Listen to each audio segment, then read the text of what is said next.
It's time for our daily dose of cope. And I came across this picture that is complete evidence that Donald Trump has taco tattooed across his fingers. And I am totally sure, because it is on the internet, that this happened and is not photoshopped. Now let's jump into some of these stories where leopards are feasting.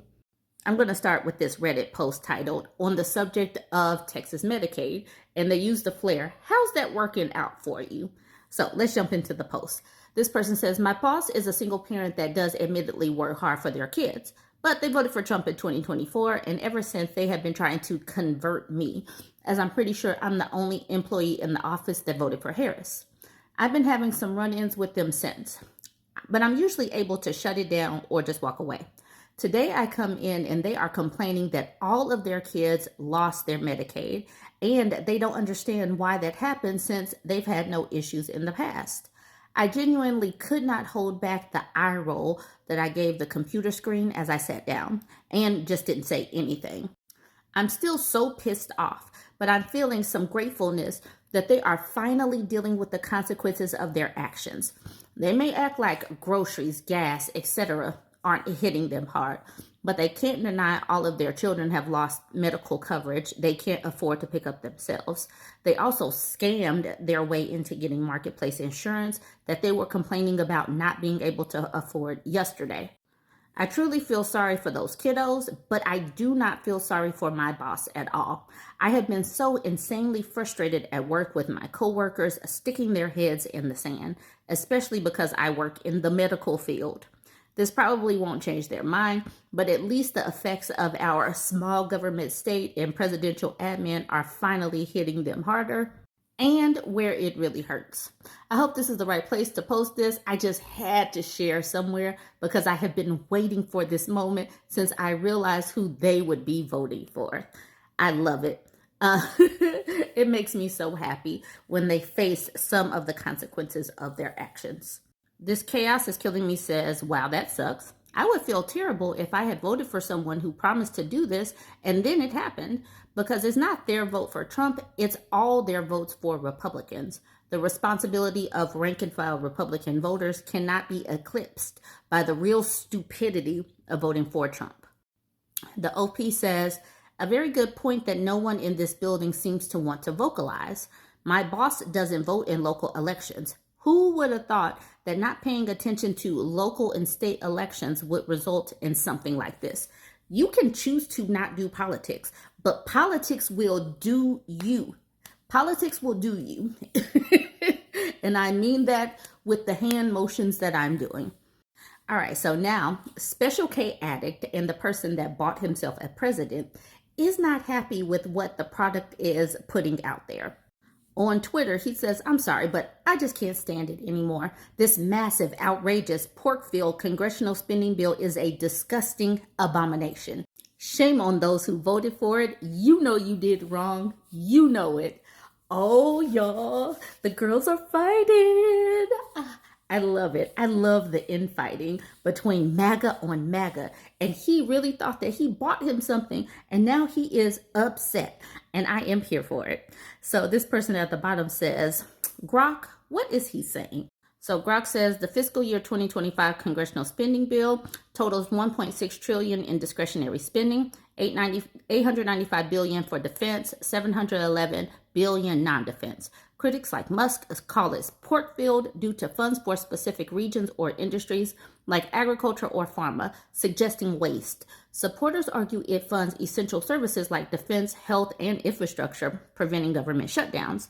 Evidence shows both potential wasteful spending and necessary allocations, leaving the debate unresolved without clearer transparency. And the thing is, honestly, and I'm being honest here, I do not believe that the Republicans will be able to govern. They will not be able to get on the same page. And I am here for it. Back when Mitch McConnell was telling everybody to just vote no on everything that Obama put out, that set the scene that all they could do is simply say no. Now they have to put forward something and come to some kind of agreement. And even though they have both the House and the Senate, I don't believe that they'll be able to get it done. Another tweet from elongated Muskrat saying it will massively increase the already gigantic budget deficit to 2.5 trillion with 3 exclamation points and burden America's citizens with crushingly unsustainable debt. You know what? If you are unhappy here, why don't you leave? Leave. You don't even belong here. Just go. Go away, Musty. Go away. This is a tweet from the Tennessee Holler. All right, it says, Mississippi, we haven't seen the federal folks down here after the tornado. Months after a tornado hit Mississippi, Trump supporters are feeling abandoned by their own president. When you elect people who don't believe in government, this is what happens because he got rid of FEMA. He got rid of the National Weather Service. So this is going to continue to happen in Tornado Alley, and hurricane season is here. And the crazy thing, y'all, the new director of FEMA did not know that there was an actual hurricane season. Who the hell are they hiring up in there? Like, literally, these people should not be working at a turnkey lemonade stand, let alone even running it. They are so inept in everything that they do. How are you going to hire somebody to watch, the news and, the weather systems and all of that? And they don't even know that there is a hurricane season. These people are inept and ignorant. But this is what MAGA loves because they fit in. They all fit together. Ignorant and inept. This Newsweek article is giving me the opportunity to talk about Palantir. Palantir is owned by Peter Thiel, and they have been working hand in hand with the Trump administration to compile all of our information into one easy database so that they can keep an eye on us. And MAGA people are reacting, and they are not happy that we're all going to be in their database. Yay, this is what you voted in. Supporters of Donald Trump expressed anger and disbelief online following reports that his administration had advanced plans to create a national citizen database with technology from Palantir. The White House has contracted Palantir, a Colorado-based analytics company co-founded by Trump supporter Peter Thiel, to assist in compiling a database of personal information on American citizens, according to unnamed government officials and Palantir employees who spoke with the New York Times. And just like elongated Musk, Peter Thiel wasn't even born here, and he's using his companies to spy on us. People should be outraged about this. The purported deal follows project talks Palantir had with the Social Security Administration and the Department of Education.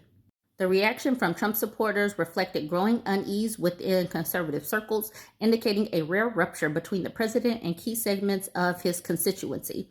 The controversy underscores nationwide anxiety around privacy, civil liberties, and the growing influence of technology firms over personal information management. The Palantir deal marks a significant development in government data collection, drawing sharp concern from privacy advocates and Trump's own core database, otherwise known as MAGA.